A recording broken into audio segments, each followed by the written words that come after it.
The following talk was given at the Insight Meditation Center in Redwood City, California. Please visit our website at audiodharma.org. So, everyone can hear okay? Okay. So welcome to this intermediate mindfulness course, and I appreciate you coming and being interested. And one of the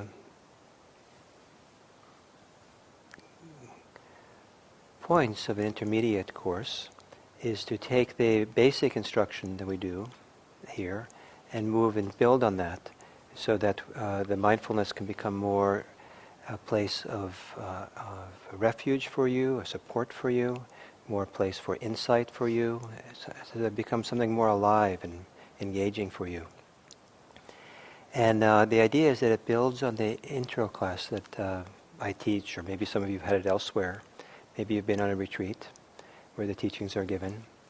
And with that as a foundation, we'll go on and kind of offer other teachings that are pretty important for this mindfulness tradition of ours. How many of you here have done the intro class we teach at IMC? So a good number of you. Great. And how many of you done it more than once? That's the intermediate course. And then this is the intermediate 2. So I thought that a way of starting would be simply to start with meditation. I'll do a guided meditation that kind of reviews the basic instructions that we do in the intro class. And it's a way of settling in and getting started. And some people will be coming in late, and they can kind of join in that way. And then I'll say more things. So part of the purpose of the introductory course, the basic teaching, is to give you instructions on the basic elements of what you can pay attention to if you're paying attention in the present moment. So the present moment, what is your lived experience in the present moment? And if you're really present and engaged and mindful of what's really happening in the present, you wouldn't be sitting here thinking about what's happening in the news. You wouldn't be thinking about what you're going to have later for breakfast tomorrow morning. That's not here right now. But you would actually find yourself kind of orienting yourself to what your direct immediate experience is. And you do that through a variety of different present moment aspects of our experience. And so we often start with the breath, the body, and the breath. So our physical experience, that's very much a lived experience. That's something here. And if you want to be really in the present moment and let that come alive for you, you want to learn to recognize what's happening in your body, with your breathing in your body. And then instead of judging it or having commentary about it or trying to have a better body right now and then, and the idea is to be very simple with the direct experience of the body. And as you do that, you might notice some other things that are happening here. And you might notice you have emotions. And so then you want to connect to those emotions and the whole world of kind of emotions and feelings and all that as they happen here. And then you might notice that there's thinking going on. And you might be thinking about what to have to breakfast. What you're thinking about has nothing to do with the present moment. But the fact that you're thinking about it is happening in the present moment. And so to learn how to be present, be mindful and aware of your self-thinking is an important part of this. And so those are very simplistic kind of overview, but those are supposed to be kind of pointing us in the direction of what you're actually experiencing if you're right here. You might be experiencing something physically, you might be experiencing something in the emotional body, in your being, and you might be experiencing something cognitively, your thoughts. Physically, you might be aware of the sounds around you. You might be aware of the temperature of the room. You might be aware of, a variety of things. But the idea is to learn to recognize what is here. With that basic presence and recognition, then we can start building on that. And kind of the world begins to open up. And I think of mindfulness a little bit like a door that opens. That if you discover where that door is, and you learn to walk through it, you enter into a much bigger world. And for me, I think of it as the world we live in is in some ways two-dimensional, or black and white, and then like black and white TV or something, and then we go in and it becomes technicolor. The world becomes three-dimensional, because the world of mindfulness gives us so much more contact with a greater range of dimensions or aspects of this human life of ours, and it becomes much, much more rich. So the basic idea of practice is to get us to the door, and then we start exploring what it's like to go through that door. So to start this meditation, you would first take a posture that for you, with your body the way it is, how you're feeling, your body, a posture that supports you in being present, that maybe expresses a certain degree of being present. For people who can, sitting up straight with the back, upright and alert, is a kind of posture of attention and presence. If you slump a lot, that's a posture which doesn't really kind of convey in and of itself that you're here and present in a full way. So you might give some careful attention to the posture you have, and see if the posture itself begins to express your capacity to be aware, that you're present here in a confident, upright way. And then to gently close your eyes.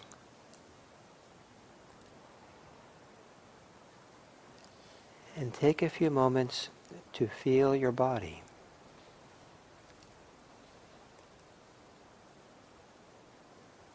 Noticing the sensations of your body, what's happening in your body.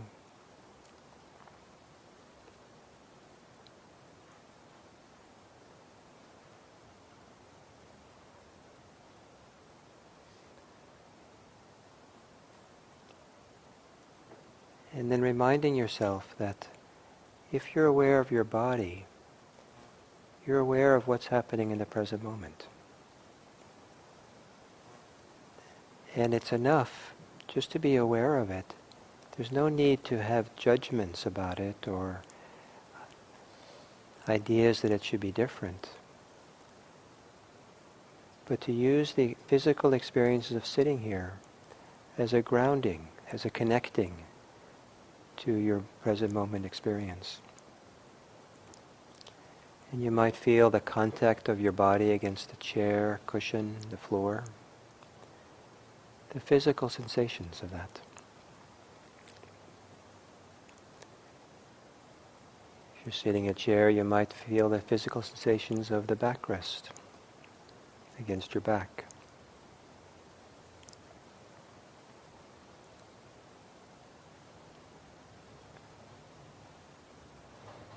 You might notice if there's any tension in your body, chest, shoulders, belly.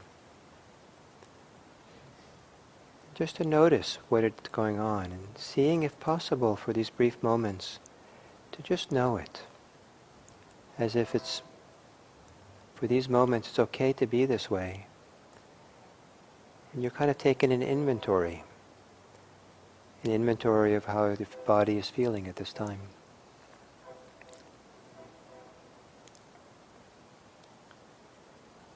And then you might take a few moments to take a few deep breaths so that you feel that the lungs expand, an expansion from the inside out. Your rib cage opens up, your shoulders lift as you breathe in. And then as you exhale, to relax and settle in to your body.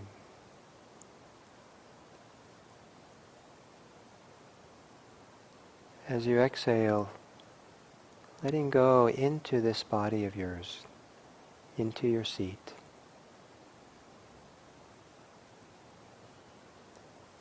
And even though you're being asked to relax and settle in as you exhale, it's a little bit more a sense that you are connecting more fully to the experience of the moment, here in your body.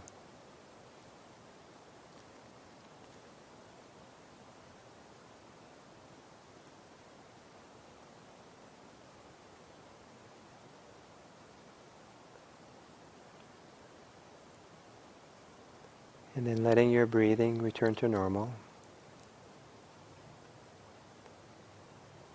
Taking a few moments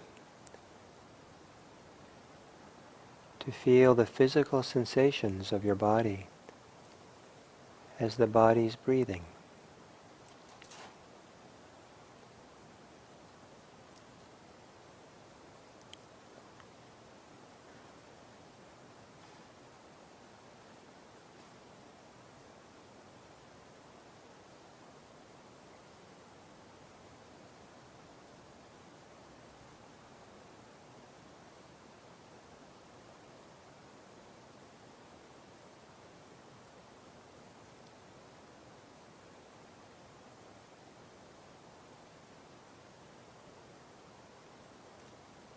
And to help you be in the present moment more fully, it's not necessary to try to judge or make commentary about your breathing, but rather to use the sensations of breathing as the connection to your lived experience here and now.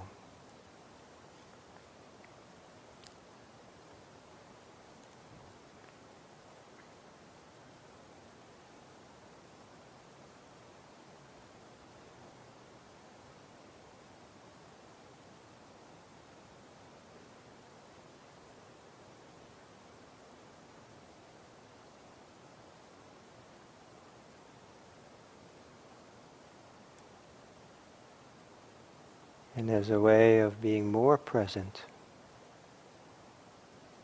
but without making anything a problem, noticing the quality of your breathing. Is the breathing relaxed and easeful? Is it tight or forceful? Does it feel shallow or deep?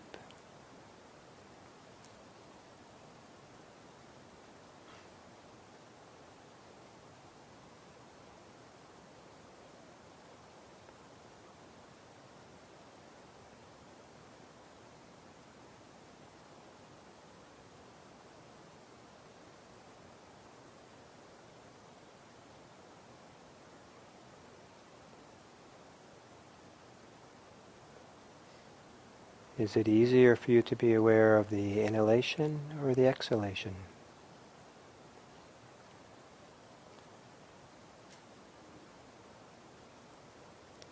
Which is more pronounced for you?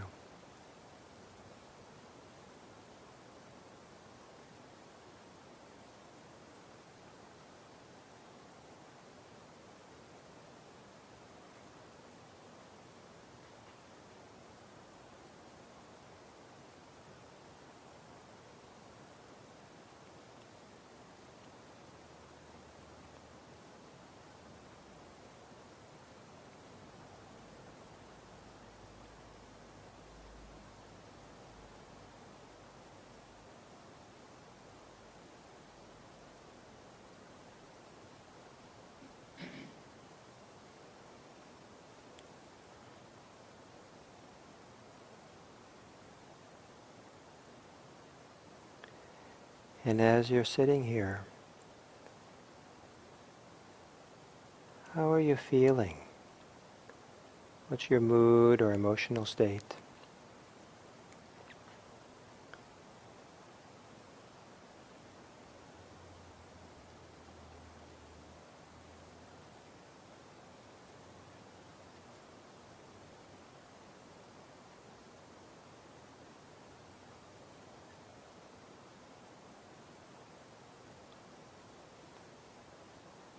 Are you restless or are you relaxed?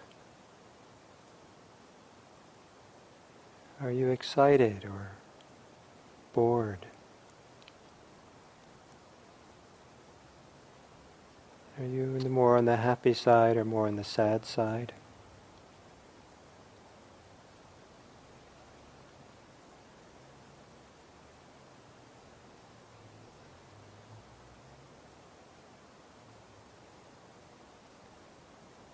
Is there more sense of confidence, or more sense of aversion, or on the anger side of things? And then not to judge or make any story about any of it, but to use the basic, simple, emotional feelings of the present moment as one further way to ground yourself, to connect yourself to here. So that your awareness, your mindfulness, has something that it can be the object of being present. And it's not so important what you're feeling, but rather than whatever you're feeling, you allow yourself to simply recognize.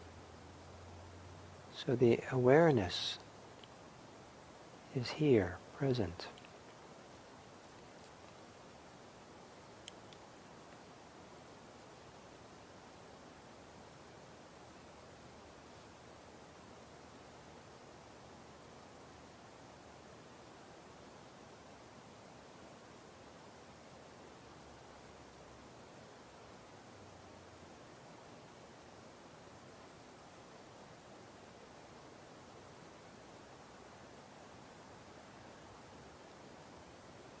And in the middle of whatever you're feeling, whatever mood or emotional state you're in, you might come back to your breathing. Sometimes breathing in the middle of how you're feeling is a way to stay simple in the present. Not making things more complicated than they need to be, but to be present, here, now.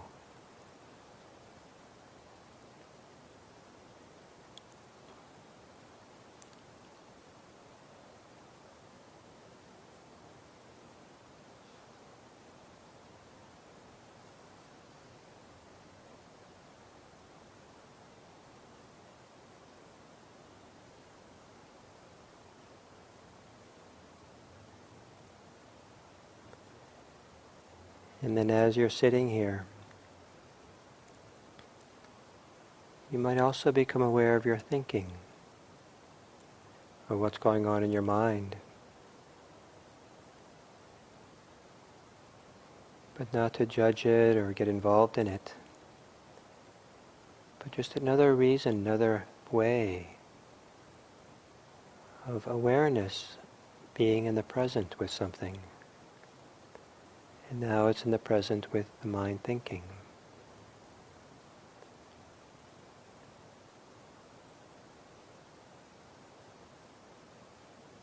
And we're in the present with thinking if we clearly know that we're thinking.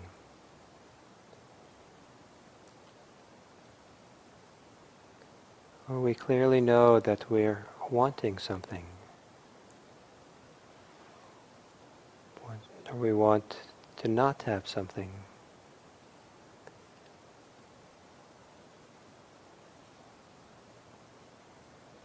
And to simply recognize that this is what's happening in the present.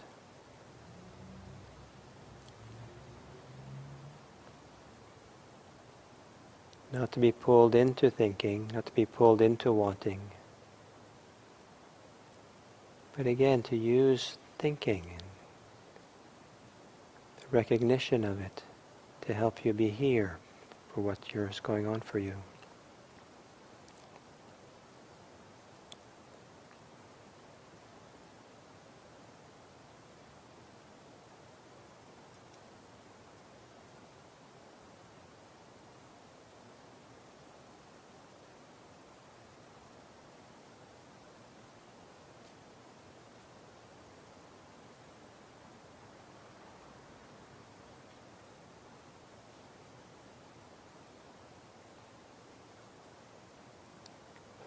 And then whatever is happening in the present moment, whether it's sounds or body sensations, breathing, feelings, thoughts, mind stuff.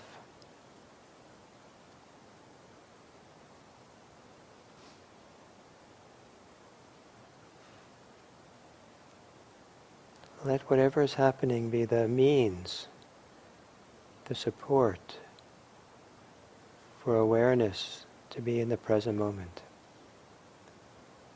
So you recognize you're here, alive, present,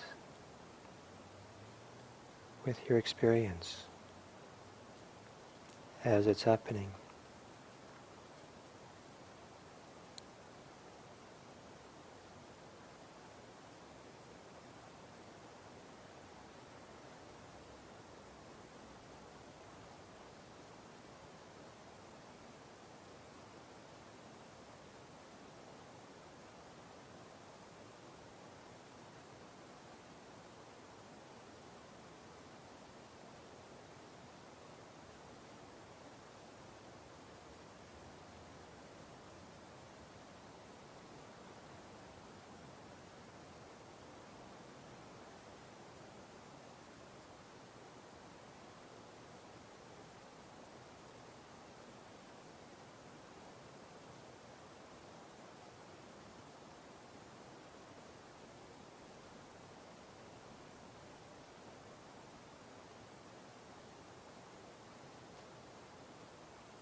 Keep coming back to your body, to your breathing.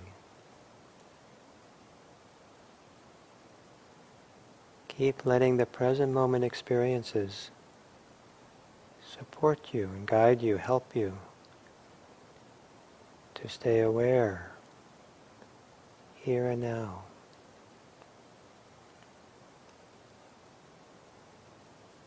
Especially the breathing. Whenever you breathe, the breathing's in the present moment.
And then in the last minutes of this sitting, notice what it is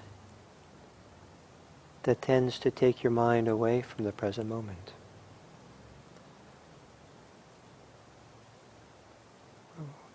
What concerns, what thoughts, what energies tend to pull you into themselves, so you're no longer here, no longer with your breathing.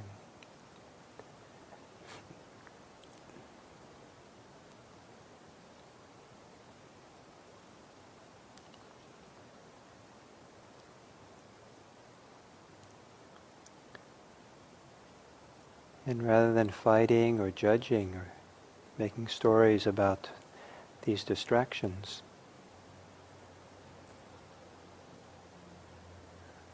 be aware of them as something that's occurring in the present.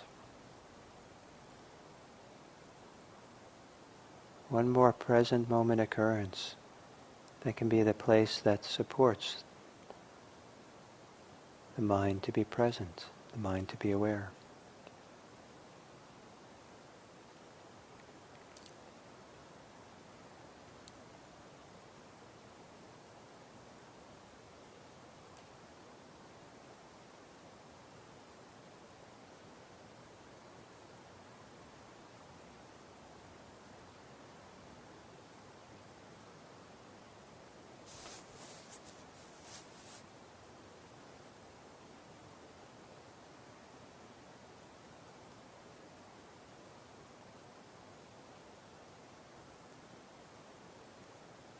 Not having distractions be a problem, but rather as one more place to wake up, to be present, present with those.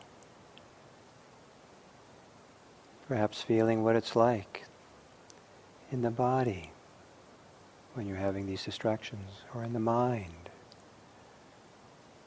or emotionally.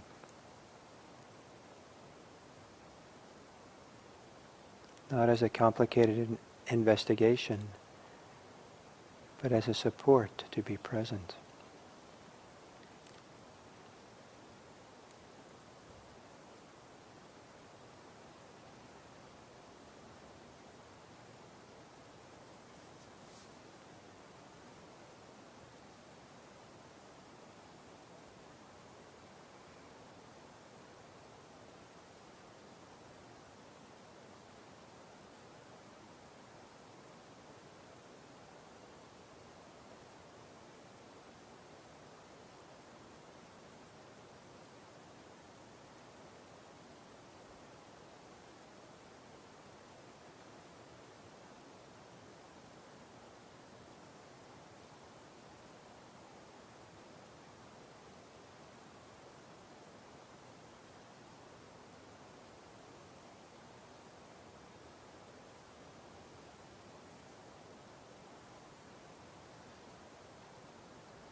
And then to end this sitting, you can take a few long, slow, deep breaths, feeling your body. And then when you're ready, you can open your eyes.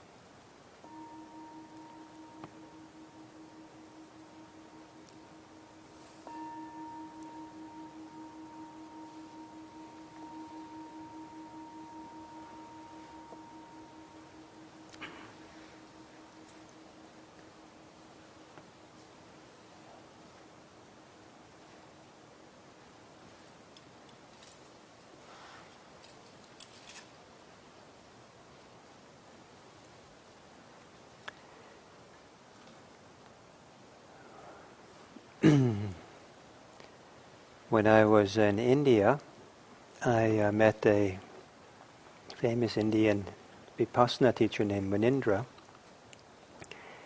And one of his slogans was, if it's not simple, it's not mindfulness. So that's a kind of a good thing to kind of remember. If it's not simple, it's not really just mindfulness. Mindfulness is always simple. And what I like to think of it, it's this simple way of being present for what's obvious. And I like that expression because some people think that they're supposed to kind of get in there into the fine detailed experience, go investigating and peeling things apart, and they're supposed to discover something like the key to life in there, the key to happiness, if they just kind of keep kind of getting in there and getting it right. But the idea is to stay simple. And it's for some people, it's a radical thing to have simple presence, because what's the opposite of simple presence? Complicated absence? We're caught up in all the complicated world of the mind and our lives, the stories, the concerns, the projects, what has to happen, our desires, what shouldn't happening, what we want to get rid of. And it's all kind of trying to negotiate that and figure it all out and make it all kind of line up just right. And what if there is no just right? What if having everything just right is an illusion that no one ever attains? Does that mean we should just close down the class and go home? What's the point of all this then? But the simple presence, where we're not complicated with the phenomena, what's going on, but we learn how to be very simple, relaxed, open, present, is a radically different way of being than engineering and wanting and aligning and trying to organize the world and organize yourself just right so everything is just kind of perfect. And it's a radical thing to do because that kind of pulls the rug, being simple pulls the rug from underneath the efforts to kind of constantly solve and fix and make and do and understand that some people are swirling around in all the time. And if we can kind of stop fueling that and letting things relax and settle down, it's possible to come to a very deep state of ease with our lives, ease in the present moment, that in a certain kind of way doesn't require anything to be different. It's just, except for how we relate to it. How we relate to it is just very simple, just like this. We're present in this way. Some people, I know some minds will rebel against this idea, be horrified by this idea, because a number of reasons. One is that certainly there are important things to attain and get, and I'll be a better person, more successful person, more liked person if I can kind of have all these wonderful spiritual attainments and stuff. Or what's happening to me is so horrible, so bad, that I can't, it has to be something better. I have to get away from it. I have to fix it and solve it and do something.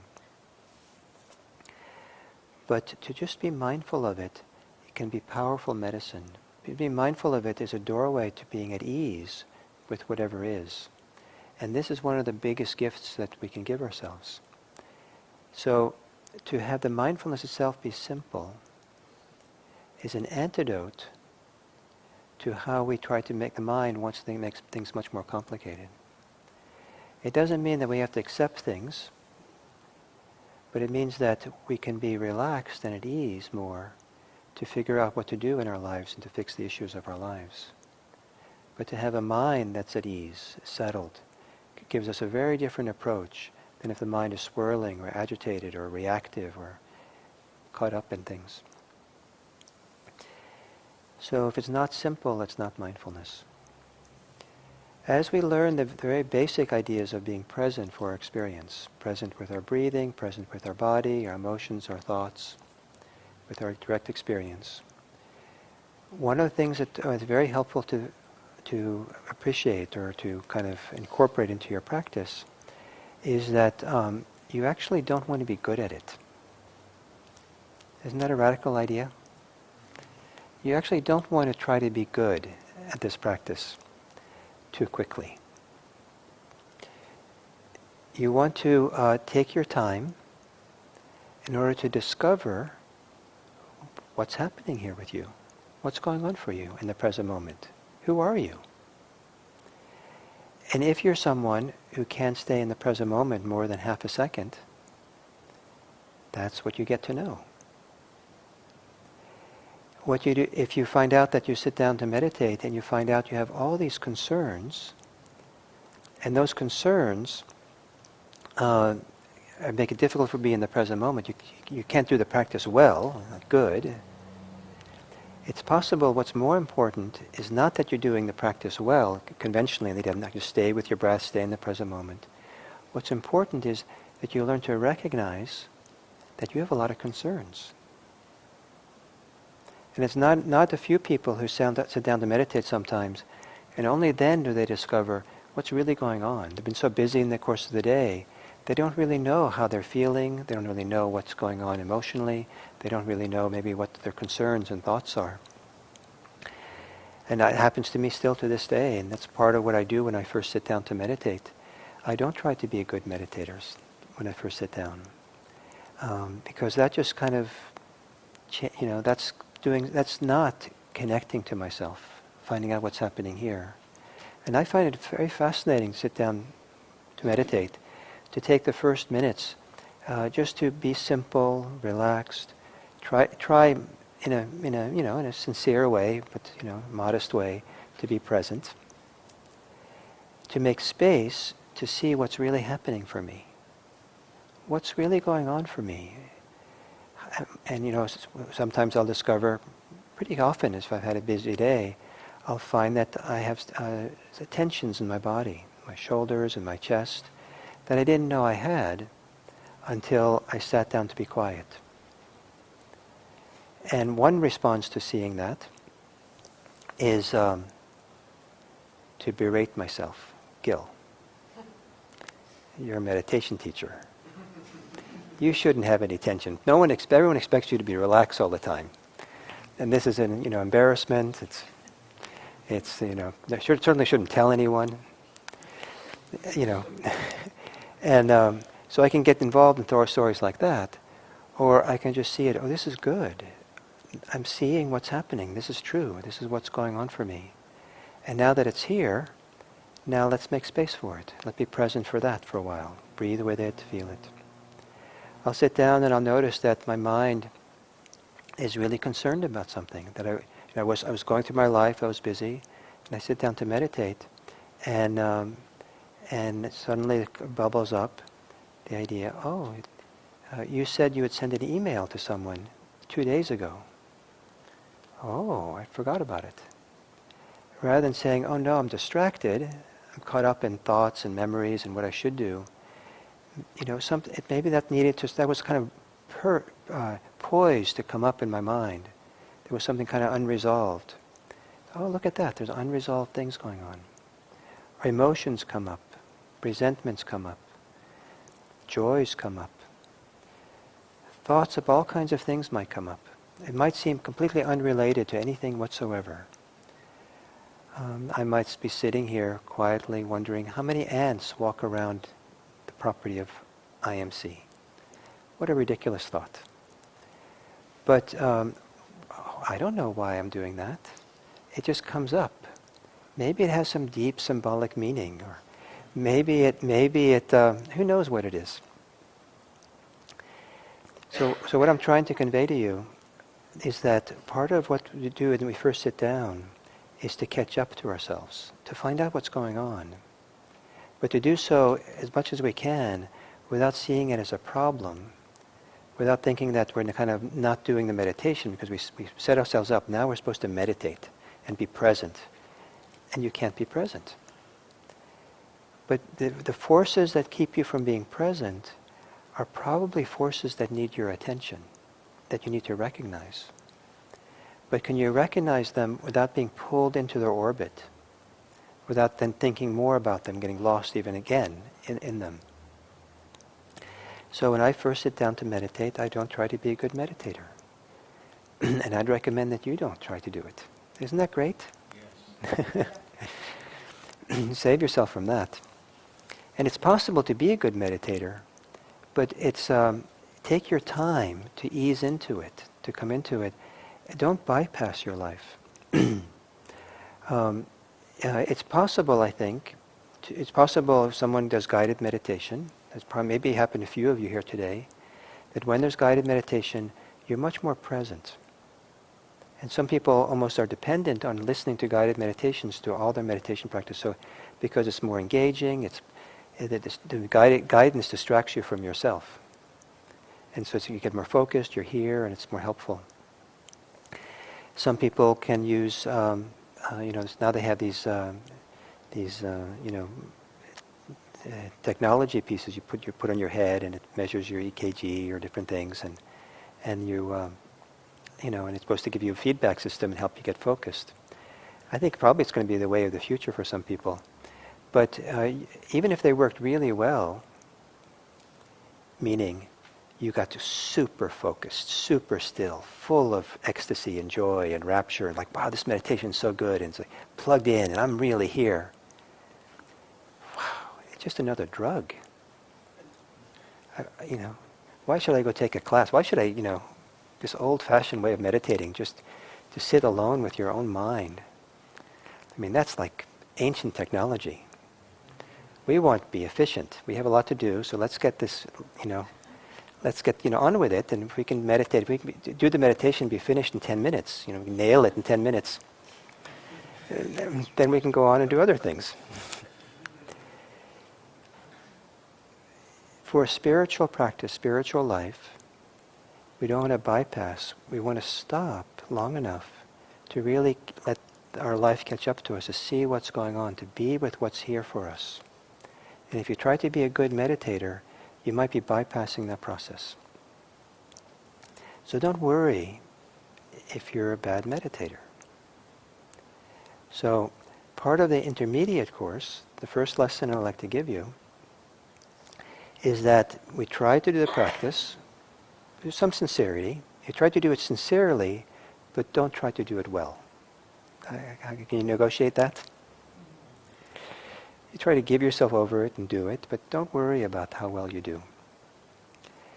But then what you want to do is you want to start noticing what makes it difficult for you to be present. What are the distractions?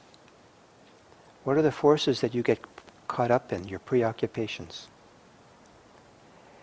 So you sit and meditate, you're staying with your breath, and you can do 3 breaths in a row, or some period, and your mind wanders off into some thoughts. One response is to notice that and be upset. I'm doing it wrong. I'm supposed to be staying my breath. And so you berate yourself, you jerk your mind back, you bear down on your breath again. Another approach is the mind wanders off in some preoccupation. You notice that, and you say, oh, that's interesting. That's what the mind is up to. Maybe it's psychologically and spiritually very important to recognize what the mind is up to. Oh, that's what it's going on. But again, not to think about it, not to analyze it, not to solve it, but stay in the present moment and say, oh, in the present moment, I'm thinking about breakfast. Why am I thinking about breakfast? It doesn't matter. Just those breakfast thoughts, breakfast thoughts, breakfast thoughts. Wow, how many breakfast thoughts can a person have? And chances are, if you're having breakfast thoughts and you see it that clearly, you're going to lose interest in breakfast thoughts. And then you come back to your breathing. You might, so there's, to start noticing what it is that takes you away. What are the preoccupations? What are the challenges to being present is actually part of the practice. In that way, there is nothing which is a distraction, because the distractions become the practice. Does that make sense? Yeah. Okay. So we want to start noticing what it is that takes us away, what our preoccupations are. It's a difficult art to learn, if the tendency is to then notice and then make judgments, make commentary, try to fix it, or get pulled into its world and start thinking about it even more. The idea of being present is just to notice it, to recognize it, and not, it's almost like you're there and I'm here. It's almost like there's a little distance or a little space around the experience. And your presence, your awareness, your stability is distinct from what you know. Oh, look, I'm having breakfast thoughts. Look, I'm thinking about the ants at IMC. Look, I'm angry with my boss. Look, I'm despairing over my health challenge that I have. Look, this is what's happening now. This is what's happening now. And we can see those clearly. The idea is slowly we're learning to disentangle ourselves from it. But we're doing it in a realistic way because we really know what's happening. We're not doing a bypass, we're not trying to avoid, but really waking up to the present moment through the medium of what's really happening for us in our lives. And different days, different things will come up. So, so part of meditation, I'd suggest, is not to try to be too good at it, but to take the very things that take you away as part of the practice.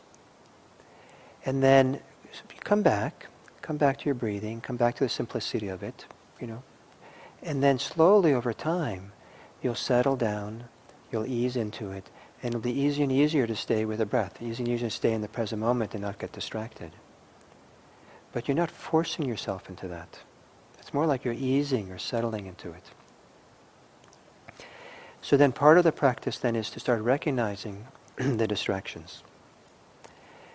This tradition of ours emphasizes 5 different preoccupations that they say are the most common or the most significant things that get people preoccupied, so it's hard to be in the present moment. The goal is to be in the present moment, but these are the forces that make it particularly difficult. And the task of people who are doing mindfulness practice, vipassana practice, is to become connoisseurs, experts, about these 5 ways in which we get preoccupied and we lose our present moment. And the advantage of that is we're becoming experts at recognizing these things as they occur in the present moment, so they become one more way that we wake up in the present moment. If we don't recognize them, we can drift off in them for a long time. If we hate them or are against them, then we're still wrapped up in them. But if we really learn to recognize them, know them well, know their tricks, know how they grab us, know how we relate to them, we kind of understand their world, then when they come along, we say, oh, I know you. I know how you work. I know how I get caught. You're so seductive. I give you so much authority. You seem so important. You're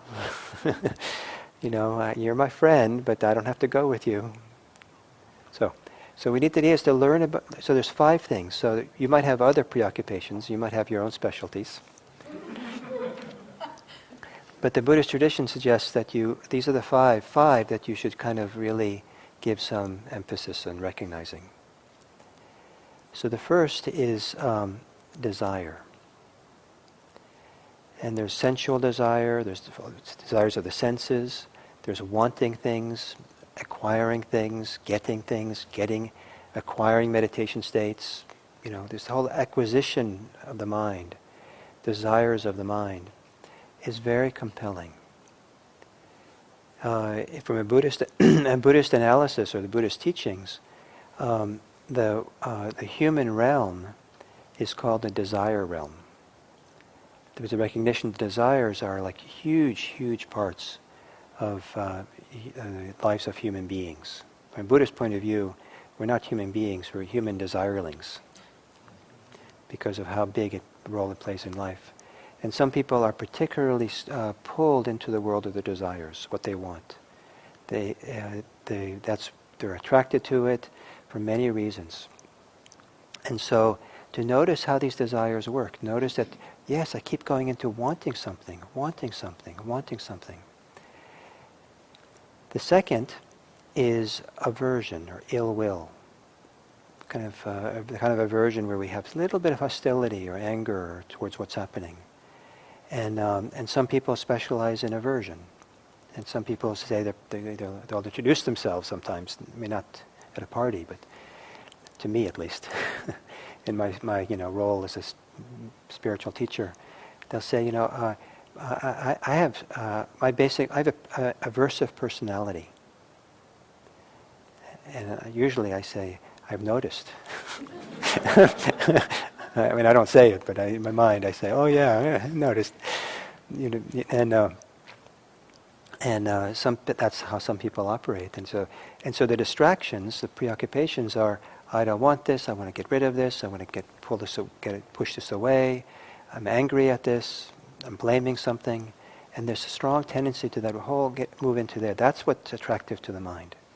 Not desires, but rather aversions. Now, if you're an aversive personality type person, if that tends to be where you go, there's some good news for you from the Buddhist lore. Buddhist lore says that for the purposes of doing this practice, you're better off having an aversive personality than a desire personality. So that's a little, reassurance for you. It's more dangerous to have an aversive personality because you're more likely to cause harm, yell at someone or do something, attack in some way. Desires, can be harmful, but they're usually not as harmful because you want pleasure, or you want something, But why it's beneficial to have an aversive personality is people are really good at saying no to their minds. No more aversion. I've thought about engineering the perfect breakfast for the last 32 days. Enough. Stop. Whereas the desire person's like, yeah, there must be a good breakfast. The fantasies about breakfast are so great and so promising, and just having those fantasies, just thinking about the breakfast is so pleasurable, and I just want more pleasure, and it's like, we get lost in that world. And so it's harder to say no. Anyway, so whether you believe this or not, I just wanted to, for those of you who are aversive, don't feel so bad about it. It has its benefits. The third is in English, because the people who translated Buddhism into English were Victorian British. It has come down to us as sloth and torpor. And I think of this as not ordinary tiredness, but I think of it more as a strategy that some people have to avoid being challenged, avoid uncomfortable challenges. Some people go to sleep. Some people just shut down, get dull, get lethargic. And for me, I called it my seer's mind. Because when I was a kid, maybe 9, 10 years old, my mother would take me to buy clothes at Sears. And I could probably fair to say that I hated it. The smell of it, the light in it, the whole idea of clothes, just like, oh. And I would get so tired. Oh, it's so hard, I'm tired, oh. And so eventually my poor mother would get me out of there and she'd say, you want to get some ice cream? I had all the energy I needed. Lots of energy, the sloth and torpor disappeared quickly. So some people, what distracts them, what makes it hard to be present, is this movement of the mind of lethargy, of giving up, of resistance, that takes the form of kind of getting tired or shutting down. And so that's one of the common ways of kind of, not being present, getting preoccupied or caught up in that. And this is something that should be respected a lot and approached, all these things, but especially this, with a lot of compassion and care, because sometimes it represents some really deep challenges we have, or suffering we have. Or some people, there's really good reason why they shut down or go to sleep, because it's very hard to face some of the big issues that some people have in their lives. And so we enter it with respect and compassion, and don't be in a hurry to fix it. Maybe the task is to enter. Mindfulness is kind of a compassionate attention to what's there. Okay, I keep falling asleep. And I know I'm not tired. I just had a really good night's sleep. And I just get so dull, and just everything kind of gets so murky. So okay, now I'm in the present moment with murkiness. And I recognize this is what's happening. And maybe it's something that needs your attention for a while. The fourth of these, and maybe I didn't say what they're called. They're usually called hindrances, because they hinder present moment awareness. They hinder concentration in the present. The fourth one is restlessness and remorse. And some people, they get restless, and then the restlessness, they get caught up in the restlessness. There's kind of authority in restlessness. There's a kind of a pull into its world, because usually it comes with a little bit of anxiety. And so we get anxious, and we get restless, and we get more anxious, we feel not in touch with ourselves, we feel a bit lost. And then related to that is the idea of remorse. Kind of a little bit the underlying cause for some people to be restless. They have regrets about something. They have regrets about what they did, regrets about what didn't happen, what they didn't gain, what doesn't happen. And so it pulls them into the world of thoughts and ideas and keeps them restless and agitated. And for some people, it's possible that that's the primary distraction that they get into, is remorse or regret and this agitation of it. And I've had that, where I've had regrets that sometimes pop up in my mind that go back sometimes years. Oh, that was, and I get pulled into that world.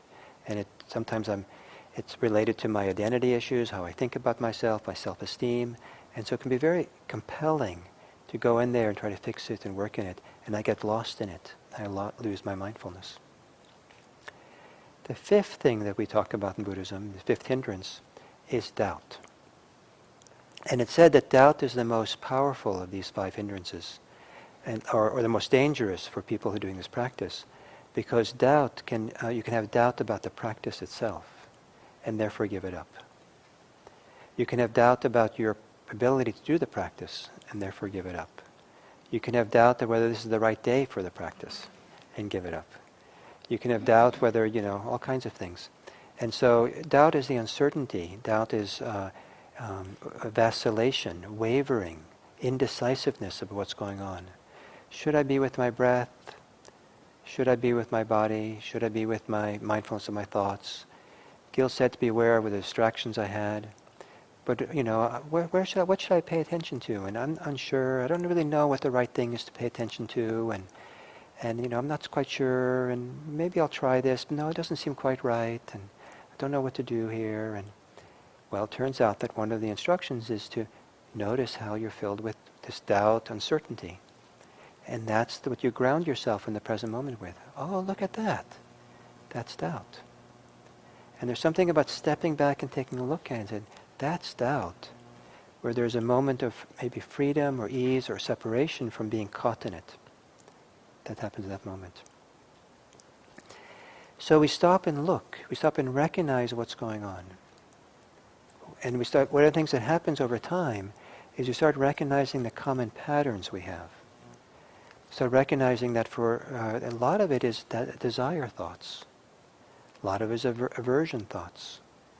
Or for some people it's just a long period of just sloth and torpor. Or there's a lot of restlessness and remorse. And that's the real thing that's kind of keeps coming back. Or doubt is just surfacing all the time. And then that's useful information to have about yourself. And for many reasons.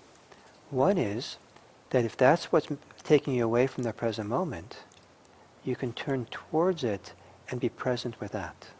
That can be the way in which you wake up to the present moment. Oh, look at that. It's like that. There's a desire thoughts. And sometimes clearly recognizing it, that's what it is, can be enough. It's all that's needed. And then you come back to your breathing. And then it's easier to stay there longer. There's something very powerful about the power of recognition. But if you don't recognize it, if you kind of feel like, oh, I'm being lost, I'm getting preoccupied, come back. But you don't recognize it, too easily it's going to keep working you and pulling you away and slipping off into it. So this clear turning and oh, that's what's happening. The other thing is that why it's helpful to recognize this is you can start noticing some of the dynamics that come into play with these particular hindrances you have. You might notice that with desire, that it seems like desire seems to get really strong when you feel lonely. Desire comes really strong when you feel somehow really uncomfortable about something in your life. And it seems like these pleasant desire thoughts maybe are a way of distracting yourself, comforting yourself. Maybe a way of, or maybe the desire thoughts have to do with a poor sense of self, little self-esteem, self-confidence. And some of the desires are delusions of grandeur. And when I was in my early 20s, I had some great, the wonderful fantasies of delusions of grandeur in my meditation. Because I felt pretty, lost in my life, pretty inadequate, insecure, and I wasn't consciously thought out. Okay, let's, have these wonderful delusions, but clearly those delusions, the allure of them being pulled into them, were a compensation or a reaction to having this kind of sense of inadequacy that I had when I was young. And a person can go off into that world of desire thoughts, pleasant desire thoughts, and how great everything will be, and how the whole world would like me, if whatever, because it's so pleasant, so promising, so rich, even though it's a virtual reality, it's not real. So it's possible by stopping and taking a look at that to start looking and noticing the hooks, why we get pulled into this world, what's happening. We might realize there's something we need to take care of. If we really want to kind of start showing up for our lives and be present, some of this needs to be taken care of. So if there's a lot of regrets, remorse, agitation, it's possible that what we need is to be sometimes maybe we need to do something about that. Maybe we have to go find someone and apologize. Maybe what we need is to be forgiving to ourselves, to bring some compassion to ourselves and recognize we did our best. Maybe we need to own up to what happened. Sometimes remorse and regrets continue because we haven't really owned up to it in our own mind. Oh, I really blew it there. We're kind of riding the edge, that person said something and they probably, I wouldn't have said it if they hadn't done that. And so we're kind of like not really opening up to our part. We're kind of like finding excuses. But maybe what's needed is really own up, this grown up thing, say, oh, I did this. Or maybe, there might be some needs that are needed. So by recognizing what the distractions are, we're no longer distracted. We're in the present moment. By recognizing how we're distracted, the power of recognition is such that it might not be so necessary to keep going to get distracted. And so it's easier to stay present. By recognizing what the distractions are, we might be able to understand the world of the distractions, how they work, so that we're not so easily pulled into it, or so we can address an issue that's a real world issue. Or, we can just, understand more what's happening. But when you're doing mindfulness practice, what you don't want to do in the mindfulness practice itself is start analyzing that question. What does this need here? What should I do? What's really going on? You want to just keep relying on the simple power of noticing. And with time, it'll become clear. With time, you'll see more clearly. You don't have to be in a hurry to fix anything. In fact, to hurry to fix something is to be complicated. To hurry to fix something is to, probably comes from some kind of unnecessary desires, unnecessary aversions, unnecessary identity issues, unnecessary kind of ideas of perfection or rightness or what's supposed to happen. When we do a mindfulness practice, nothing is supposed to happen. Nothing's particularly supposed to happen except that we're aware of what's happening. So is this making sense? So at the end of that first meditation we did, I asked you that question, to notice what is it that distracts you? What makes it difficult? What preoccupations you have? Was it useful for some of you to notice that? So someone would like to share a little bit how it was useful? And maybe we could use the mic. So raise your hand. I heard some... Oh, yeses but no comments. I'd love to hear some comments about how was it useful or how was it significant for you to notice your distractions? I think it was useful once you described the 5 aversions, because then I recognized it, since it was so close to when I recognized that what was distracting me was work and being angry at my boss or whatever it was, like being upset by, perceived injustices at work or whatever. But that then tied in very closely to what you said about the aversion portion of that. Great, good. Yeah. Thank you. Someone else? Or there were no distractions here this evening?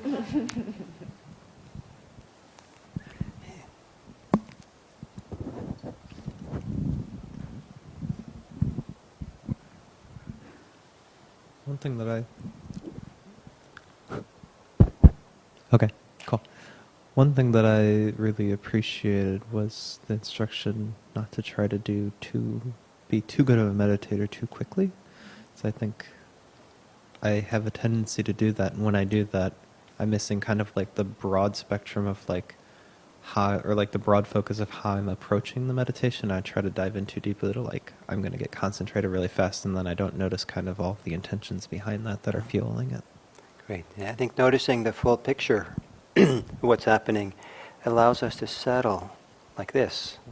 If we try to go right into the middle, we become, it's too easy to become imbalanced. It's kind of like, I don't know, if I try to, balance the striker upright, it's gonna fall over. But if I let it slowly settle, then it lays down quietly flat, maybe. So it's a bit more stable and relaxed. So sometimes this narrow focus makes us kind of brittle. Can I ask a question related to that? Is this an appropriate time? Yeah, I think so. Okay. So I guess I'm trying to figure out this balance, because I feel like if I keep my broad attention too long, it's like it's hard for me to my mind to become settled enough that I can like really notice a lot of the things going on. I see. Yeah, so there's different ways of using the attention. So you're talking about having a broad awareness. What I'm suggesting here today is a little different than that, actually. So that is, do the practice that focuses on the breathing. That's the primary practice I like to teach. And then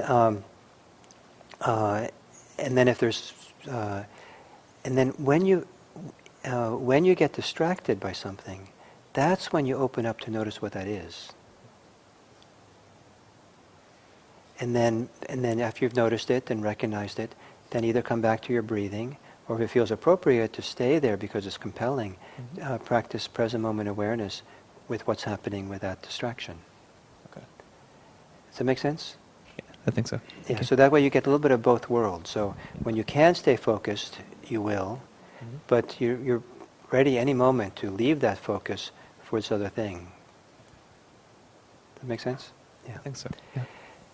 Anybody else want to say what was... Come up here with the mic, please, to your left up on the stage. And maybe that mic can be passed. You want to do it too? Yeah, but let's...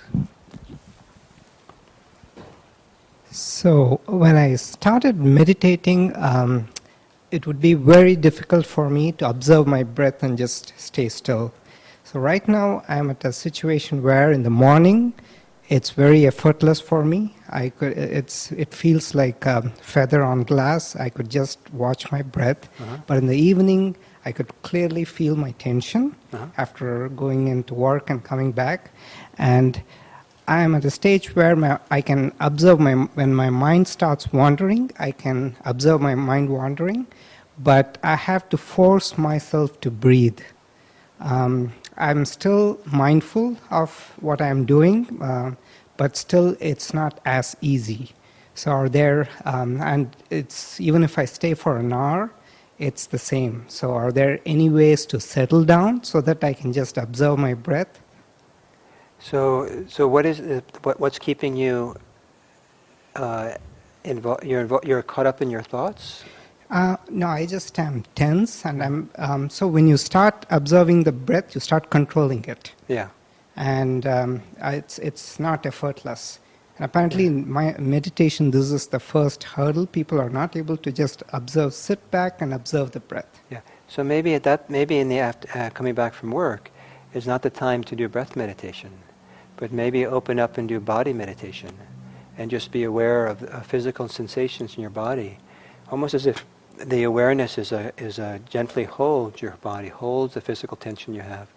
And maybe sometimes it's useful to just hold the tension with awareness. Sometimes it's helpful to investigate the tension and really feel it exactly where it is and how it is, and really enter into it. And learn how to be present for the tension without any aversion, without wanting anything different, without doubt, without sloth and torpor, boredom, without resistance, and without restlessness and agitation about it. Just be very simple with the feeling the tension's being with it. And if the breath is kind of in the background, you can maybe breathe through the tension, but make the tension the primary object of attention that keeps you in the present. And see what happens then. Please. A little bit closer. Is it on? Can you hear me better? Yeah. I was going to comment on what you asked about, focusing on what's distracting and really help up with the 5 hindrances. Yeah. I've been facing this where I keep feeling very sleepy. And no matter what time of day, I've tried different times, different durations. And I think when you were talking, I realized that when I'm focusing on my breath or my body, I'm okay. And as soon as I start trying to, kind of look at, what are my thoughts, what are my emotions, I start falling very, very sleepy. So I have to now think about what that... Am I really tired, or is there something else going on? Yeah. And so don't spend a lot of time, trying too hard to investigate what I'm about to say. But you might see a very simple and innocent kind of way. Notice just before you start falling asleep, is there any interesting emotion that's there? And it might be that in the first 20 times you don't catch anything, but you keeping an eye out for, is there anything just before I fell asleep, get sleepy, some emotion? And then after 20 times, 30 times, 100 times, something, there it is. No, that's what's going on. Make sense? Yeah.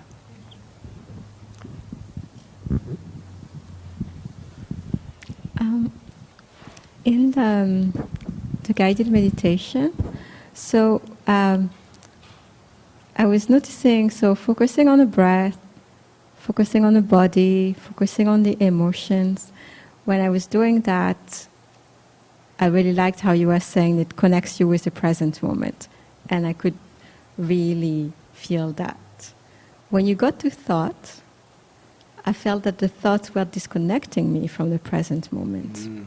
Because, I have a thought, and my thought was elsewhere, like, I was in a museum or something. I was not sitting here in the chair. Right. And I can come back, but it feels like I see a distinction between the first three in the category and the thought. Like the thought is not connecting me with the present moment the same way the other three are.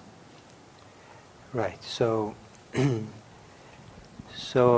if I say, do you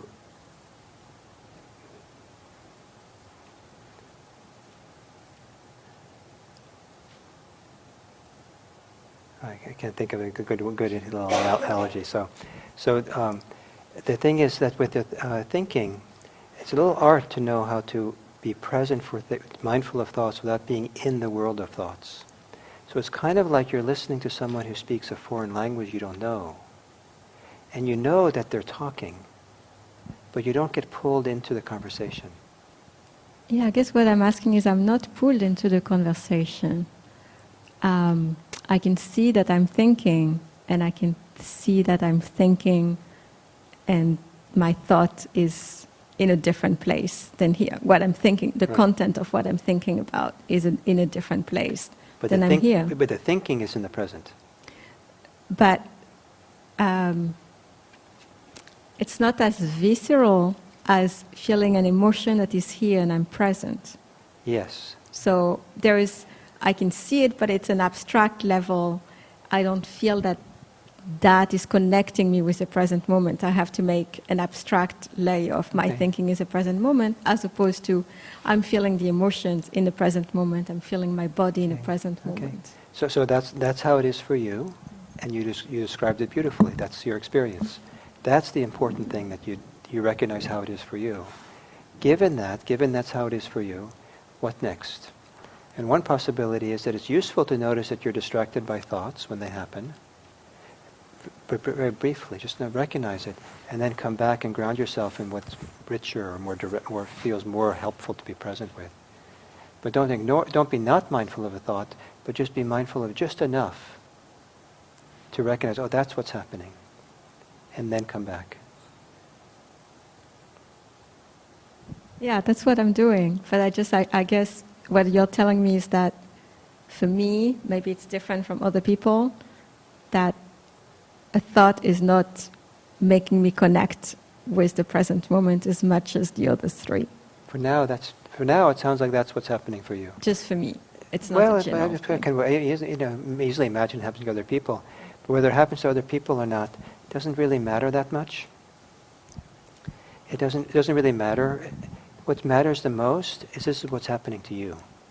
And that's true for all of us. That we want to be present for our experience, what our experience is. And you want to be very careful you don't listen to some, local Buddhist teacher. And get the idea that, there's a better way than my way. I'm having this experience. I'm supposed to have a different experience. It's supposed to be, he says, I'm supposed to do this, and now I'm doing it wrong. I was fine before I came here, but now, I'm doing it wrong. So it's out of a lot of respect for each of you and for you that you because you described it so well. You are mindful. You are aware. You're mindful enough to describe what goes on for you, and I want to appreciate that for what you did. You're doing the practice well to be able to see that, and so that's mindfulness. That you could see how that worked for you. And now that you saw how it worked, then the question is, what's next? And what sounds like for now, it's not useful for you to stay being mindful of thoughts. You are mindful of it enough to notice this. So maybe just, if you get pulled into the world of thoughts, just note it briefly, and then come back to what seems to be more grounding for you. And one of these days, so Jack Kornfield likes to say that the more enlightened someone becomes, the more eccentric they become. So one of these days, all of us will realize, I'm a little odd. And it's okay. So what you said, nothing was odd about you and what you described. There was nothing there, but it's the idea is to learn how to recognize ourselves, be with ourselves in a kind, supportive way, to use mindfulness to be present, and to free ourselves from the ways in which we're hard on ourselves. And this is this is one way, is to not see distractions as a problem, but see distractions as just another way, another area to be aware. So these 5 hindrances can be combined with the basic instructions in this way. So if you're caught up in the desire, hindrance of desire, just desires are just like a dime a dozen for you, and they keep coming along furiously. And you let go and you go back to your breathing, and the desires come back. You feel the pull of them. Then feel them, feel what it's like, do mindfulness of the body of having those desires. What does it feel like in your body? What's a physical experience when there's strong desire?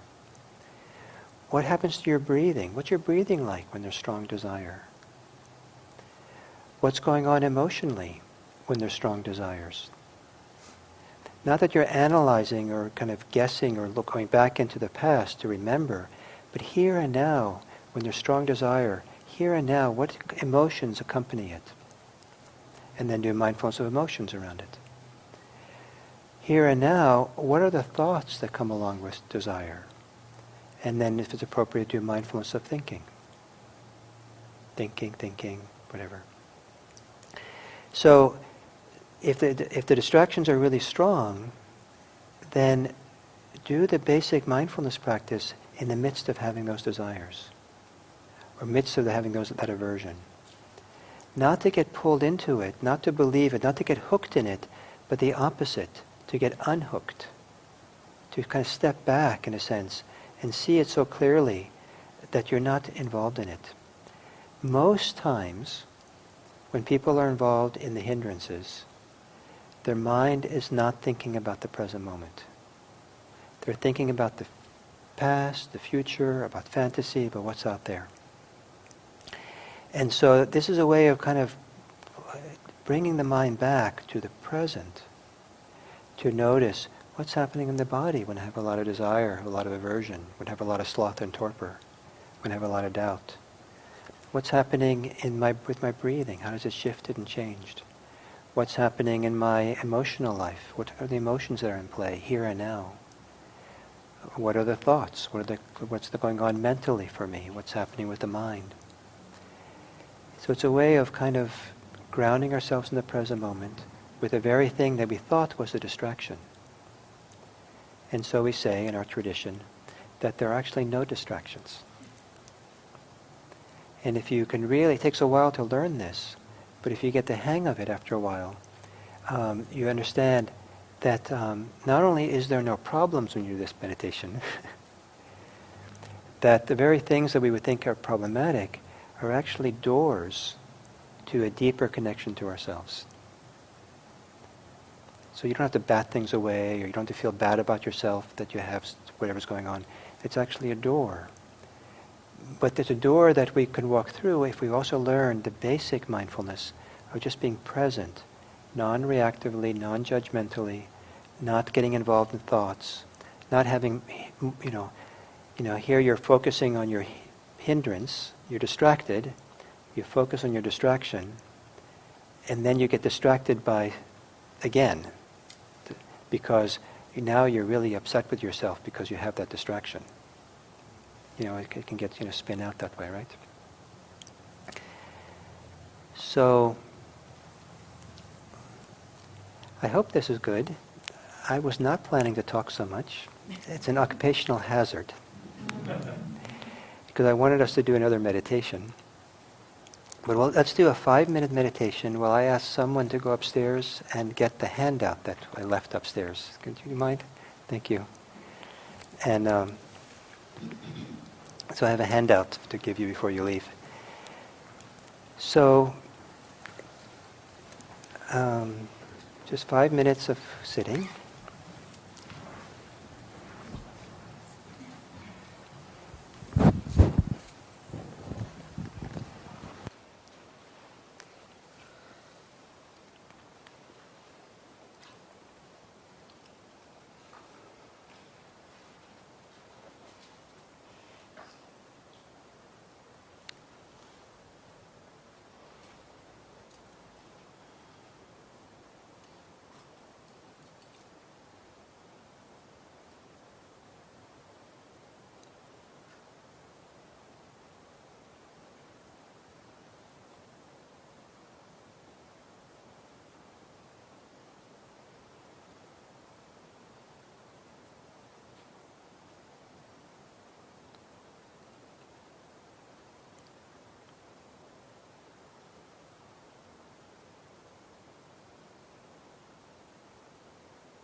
The 5 hindrances are ways of losing ourselves from ourselves. 5 hindrances are 5 areas where the mind gets pulled into so strongly that we lose a certain presence of mind, lose a strong connection to ourselves here and now.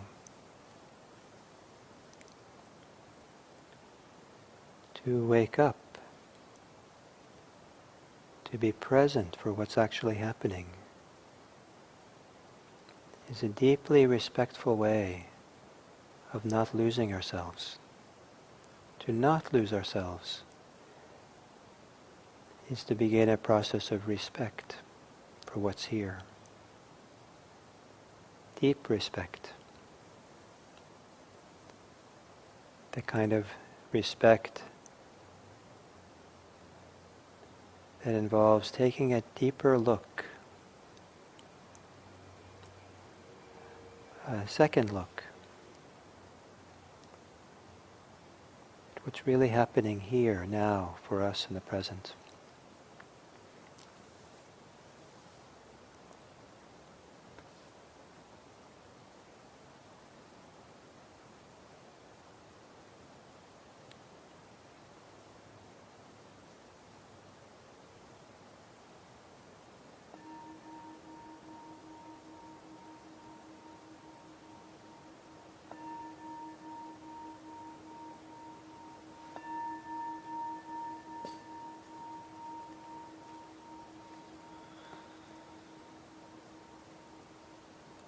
So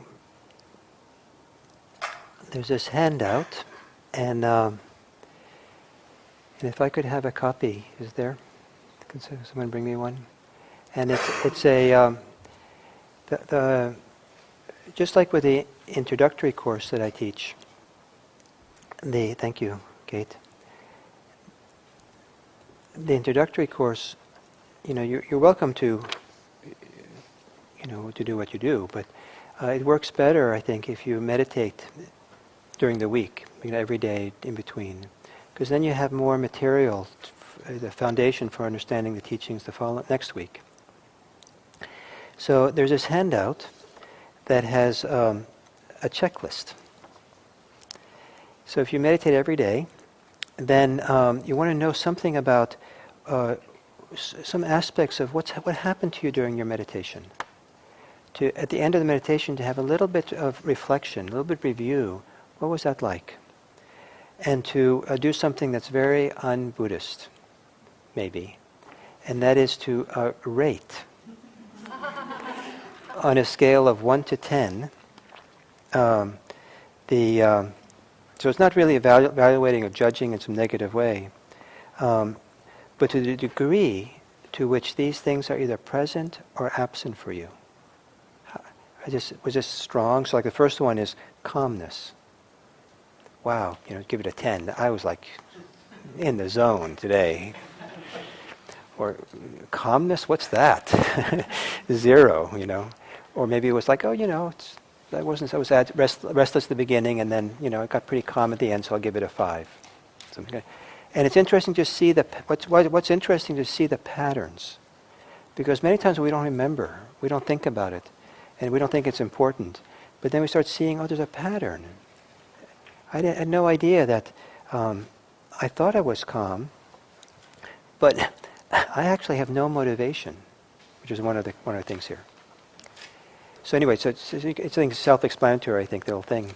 But then in terms of the hindrances, the bottom grid has the 5 hindrances, and do the same thing for them. Try to, when you finish your daily meditation, pull out this, and then just consider, how much was desire present for me? And how strong was it, according to whatever sense you have, of yourself? And then write down and see which ones tend to be the strongest over the week, how strong, which one tends to be absent, which is your specialty,